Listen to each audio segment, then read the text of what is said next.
Ayun, happy evening. Anong oras na ba? Mga 10 pasado na siguro. Naayos ko na lahat ng problema ron sa account natin.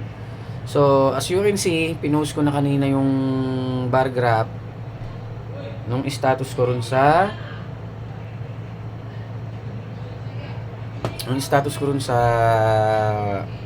meta natin.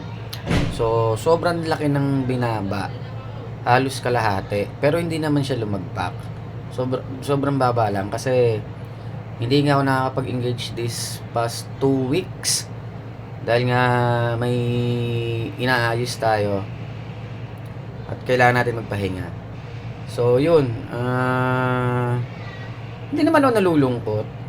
Parte naman ng trabaho natin kay Meta yan. Kapag hindi ka aktibo, talagang mawawala yung mga pinaghirapan mo. Automatically yan, hanggat hindi ka aktibo. So, ang dami kong engagement nung bago ko huminto. Ang dami. Nakikita niyo naman yun sa mga post na ang dami nagkikipag-engage. Ang daming mga nagre-request na sana magpatuloy-patuloy pa.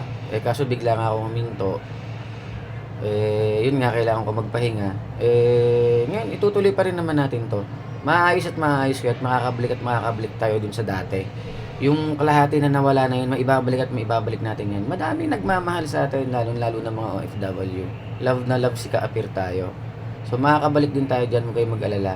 Yung bar graph na inilabas ko kanina, yun na yung ibinigay ni Meta kung paano bumaba yung yung rate ko. So ayun, gagawa na lang natin ulit ng panibagong mga concept. Medyo laylo muna tayo sa pagkain kasi tinesting ko kanina talagang parang hindi ko pa kaya. So focus muna tayo dun sa pagiging love guru ko. Dun muna tayo.